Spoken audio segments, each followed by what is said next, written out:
What is the significance of the brothers? Who keeps giving Gabby a gun? Did Eren really die? Who were all those peoples in Eren's memories? Why did Eren's plan not work? Why is Ymir standing behind Eren with a bucket? And why does Zeke keep looking more ripped every single time we see him? I'm going to try to answer all of these questions, except for maybe that last one, in this video, and talk about some of the things you may have missed in this episode of Attack on Titan. Hey anime friends, welcome back. My name is Phoenix. As always, before we begin, make sure you grab your cup because it's time to spill the anime tea. Let's quickly talk about the title of this episode, which is Two Brothers. In the first 5 minutes of the episode, we see parallels between three sets of brothers. Colt running to Zeke to try to tell him not to turn everyone into Titans yet because Falco is there and he wants to get him out of the way. And there's also Porco, the Jaw Titan, who gets memories sent to him from Rhaina about his brother and how his brother wanted to protect Porco from becoming a Titan and instead made Rhaina become the Armor Titan. And then of course there's Zeke and Eren. Unfortunately for the other two sets of brothers, Falco and Colt and Porco and his brother, their demises are all terrible. Zeke ends up screaming anyway, everyone turns into Titans, including Falco. Falco ends up killing his brother, and then Porco, who's on the verge of death because he was beaten to a bloody pulp by Eren, decides to give up his life for Falco so that Falco can become a transforming Titan. Then of course there's Eren and Zeke. Eren who rushes over to Zeke because they are both still alive, and on the way there, Gabby shoots Eren. Like how? Why? Who keeps giving Gabby a gun? That's what we need to talk about. In episode 77, it was foreshadowed that the gun was going to be used in some way. Gabby asked Colt what he was carrying. Colt said it was an anti-Titan gun. And then again, in the next episode, we see it being used. How she knew that Eren was going to be there at the perfect timing for her to shoot his head off? No one will ever know. So let's talk about Eren's possible death. The fact that the main character died. Eren died the first time back in season 1, episode 5, when he got eaten by the Titan and we thought he was just done. So this could be another one of those things where we could see if he'll come back, or he could be gone for good. But we did get to see an image of his head falling into Zeke's hand, so they did touch. Let's talk about Eren's memories. So we see a flash of a bunch of different memories and images and people, and I wanted to just state out who those people were in each part. And not all of it gets explained in this episode. I'm sure a lot more will be explained in the next episode. So the first person that we see in Eren's memories is Mikasa, which is kind of sweet, I guess. And then we see Rhaina, and then we see Grisha's little sister, Faye.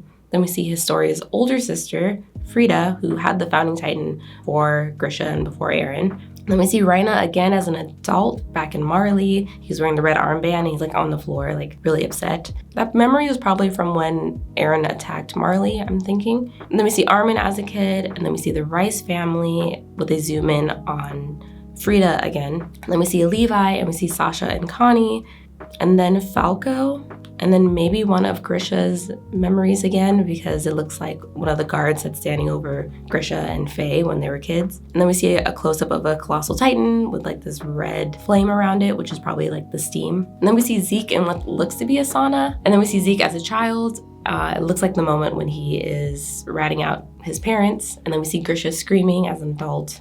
And then we see a freaking bird, another bird. We always see birds in Attack on Titan. They'll be the death of me, I swear. And then we see a sunset, and then a golden key transitions to an image of these three girls. And then we see Ymir, the girl in the desert, and then we see the paths coming together into a coordinate, and it looks kind of like this tree thing, which has been foreshadowed in other endings and openings and stuff throughout the show. Let's get to the meat of this episode, where Eren is in this desert world with Zeke, and there's these paths, and there's Ymir, and there's all this stuff. But before we do, make sure you like this video if you're enjoying it so far. Let's talk about the desert and the paths. So Zeke explains a lot of different things in the desert, and a lot happens here. Start off with Eren appearing there and seeing Zeke in chains. Zeke explains that the light before him is the coordinate, is the part where all of the paths converge. Zeke also explains that those who end up in the desert are the ones who have the founding Titan or who have royal blood. But I'm guessing specifically those who have the founding Titan or have one of the 9 Titans and royal blood. And I'm guessing that Eren is only able to see it, or only able to be there, because Zeke touched him before he died, as well as, of course, having the founding Titan. Zeke explains that time works differently in the desert, so he healed up pretty quickly in the desert, and he was waiting for Eren to heal, which took possibly many years, at least in the world of the desert, but probably only seconds in real life. They show a flashback of Zeke throwing the ball to Eren. Him throwing the ball to Eren was a way of like shaking on their deal that they were going to euthanize the aliens and that they were going to start the rumbling. Eren actually dropped the ball, like he literally dropped the ball in more ways than one, unfortunately. But that signified at that moment that he was not really part of the plan. He didn't fully agree with the plan and that he wasn't going to go through with it. Therefore, Armin was right. Eren actually didn't want to euthanize all of the aliens. He wasn't actually on Zeke's side. Unfortunately for Eren, Zeke already figured out that he wasn't on his side as soon as he dropped the baseball and didn't actually agree to their plan. And then Zeke makes Eren think that he's actually the most important thing and that he can control the Founding Titan and all this stuff, when in actuality, it's Zeke who can do all these things because he's the only one with royal blood. And Zeke only needed Eren to be able to unlock the Founding Titan's abilities and to be able to control Ymir. Ymir, he explains, is the one who creates all the Titans, and she is the original Founding Titan. The symbolism of the key directly relates to Eren being the literal key to unlock the Founding Titan's powers for Zeke. Let's talk about the importance of the Vow-Renouncing War. The Vow-Renouncing War was brought up back in season 3, I believe, when we learned about the Rice family and Historia's family and King Fritz. King Fritz created the walls and he erased everyone's memories, and he made this agreement with the Founding Titan to keep everyone from altering anyone's memories. However, because Zeke was not brainwashed, because he was outside of the walls, when he got the Founding Titan's abilities, he was able to break them. And he explains that Ymir is only able to serve those who have royal blood, so therefore she can only listen to Zeke and not Eren. Zeke played him the whole time. Now that the roles are reversed and Eren's plan fell through, Zeke has the power to start the rumbling. He has the power to euthanize the aliens, and it seems like he's going to remake Eren's body, which is why Ymir is standing behind Eren with a bucket, just like when remade Zeke's body. She's going to do the same for Eren. However, because Zeke touched his head with Eren's, I think he's going to alter his memory so that he is on his side. So I think Eren's gonna come back to life, which could be Zeke's downfall because I don't believe that Zeke needs Eren anymore. Since he now has the Founding Titan's ability, he shouldn't need Eren anymore.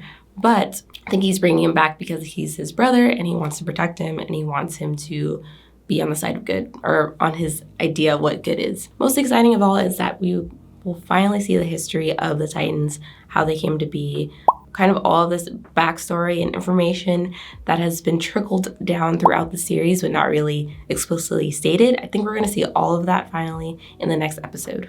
If you want more breakdowns of Attack on Titan, the final season, make sure you watch this playlist. I have all the videos in there and I will continue to add more until the final episode of the season. Let me know your comments on an analysis of what you think will happen in the next episode, and I will see you guys in the next video. Peace.